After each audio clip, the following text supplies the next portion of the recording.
You've heard the names: Confucius, the original master of ethics; Lao Tzu, the quiet founder of Taoism, who gave us the Tao Te Ching; and Sun Tzu, the military general whose art of war is still a bestseller used by CEOs. These three giants form the foundation of Chinese thought.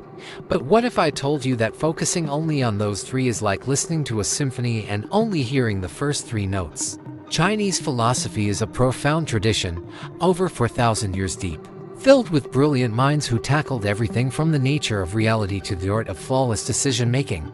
Today, we're embarking on a journey past the obvious across to millennia of wisdom. We'll explore the ancient foundations and the modern revivals.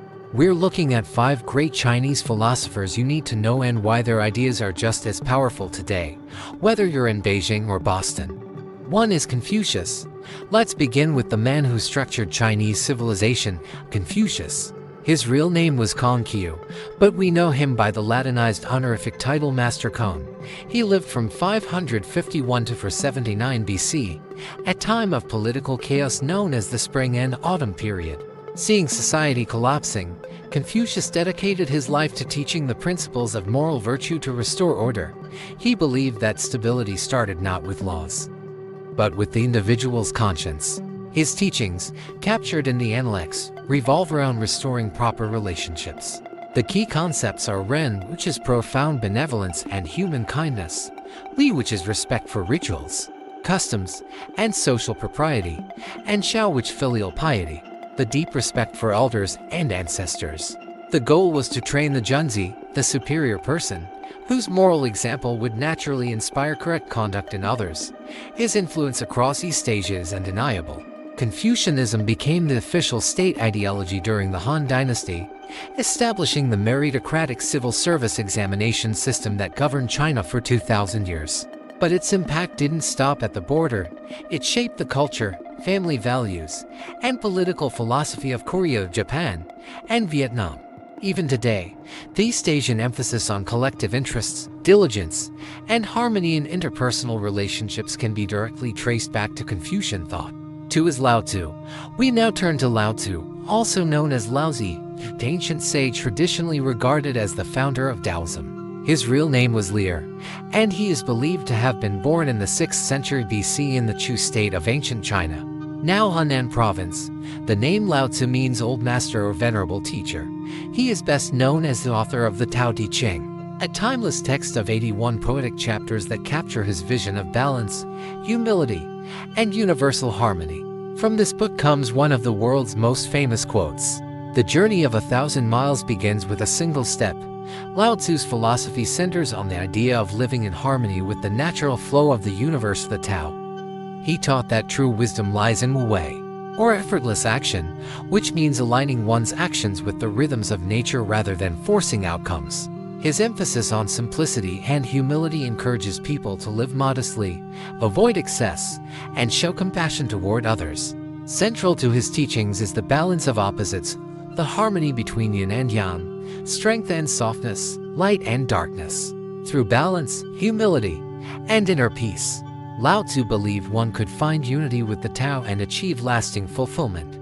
Though much of Lao Tzu's life remains shrouded in mystery, his impact has been extraordinary. During the Tang Dynasty, Taoism became a state-supported philosophy, and Lao Tzu was honored as a divine ancestor with the title Taishan Zhuanyuan Huangdi, meaning the supreme emperor of the mysterious origin.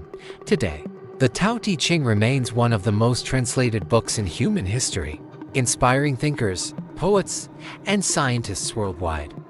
Our final ancient master is Sun Tzu, which translates to Master Sun. He was an ancient military strategist and general whose name is eternally linked to the art of war.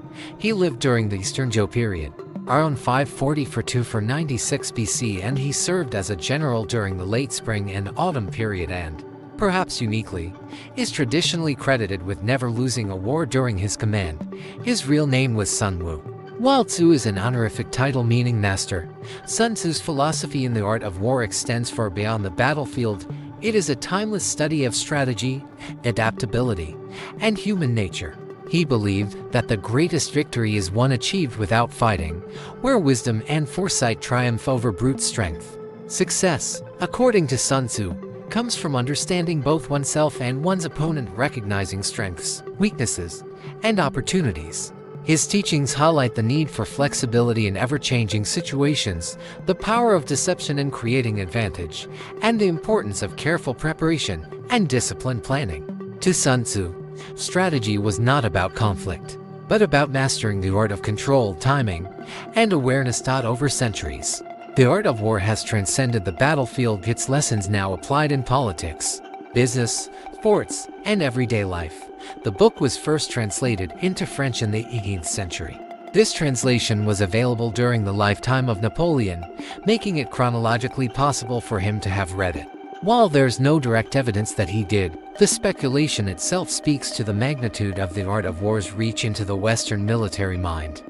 For as Zhuangzi, moving back into the world of Taoism, we find Zhuangzi, also known as Zhuangzi, a hugely influential philosopher who lived around the 4th century BC and is regarded as the greatest Taoist thinker after Lao Tzu.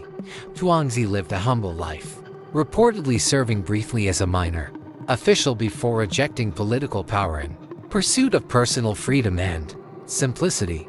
Zhuangzi's teachings celebrate the freedom of the human spirit and the natural flow of existence.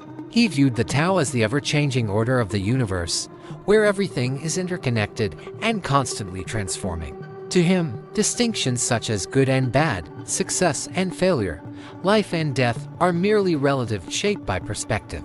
True happiness, Zhuangzi believed, comes from living freely and spontaneously, and bound by rigid social norms. He saw life and death as two phases of the same natural process, part of an eternal transformation within the Tao. His famous butterfly dream beautifully captures his belief in the fluidity of reality, a reminder that identity and existence are both ever-shifting and interdependent. His writings, compiled in the Zhuangzi, became one of the two foundational texts of Taoism, second only to the Tao Te Ching. Through humor and imagination, Zhuangzi reminds us of the beauty of letting go, of embracing change and living freely. 5 is Mou Zongsan. We move fast forward to the 20th century. We meet Mou Zongsan, a philosopher who bridged ancient wisdom with modern thought. Born in 1909 in Shandong province, the same birthplace of Confucius, Mou became a leading voice in modern Neo-Confucianism. After studying at Peking University, he fled mainland China after the Civil War and taught in Taiwan and Hong Kong. Mou sought to reinterpret traditional Confucian ideas for the modern age, connecting them with Western philosophy, especially the works of Immanuel Kant. Mou Zongsan reimagined Confucianism for the modern world by blending traditional Chinese thought with Western philosophy. He believed in the moral potential of every human being, his innate ability to achieve self-cultivation and moral perfection through reflection and discipline. Drawing inspiration from Immanuel Kant, Mou argued that humans possess an inner moral intuition that allows them to discern right from wrong instinctively. His philosophy sought to merge the ethical depth of Confucianism with the rational inquiry of Western thought, restoring a spiritual and metaphysical dimension to modern philosophy. In an age dominated by science and materialism, Mou Zongsan's work stands as a bridge between ancient wisdom and contemporary moral consciousness. Mou's work revived interest in Confucianism during a time when Marxist ideologies dominated mainland China. He believed that Confucianism could coexist with democracy and human rights, making his philosophy deeply relevant to today's moral and political challenges. From the social blueprints of Confucius to the spontaneous freedom of Zhuangzi and the modern moral synthesis of Mou Zongsan, it's clear that Chinese philosophy isn't just about static, ancient rules. It's a vast, dynamic, and ever-evolving conversation about how to live a good life, whose wisdom has reached every corner of the globe. Now the big question is, which of these 5 great thinkers do you think is the most relevant to solving the problems we face in the world today? Let me know in the comments below. If you want more deep dives into history's hidden figures and revolutionary ideas, make sure to like this video and subscribe. Thanks for watching, and I'll see you in the next one.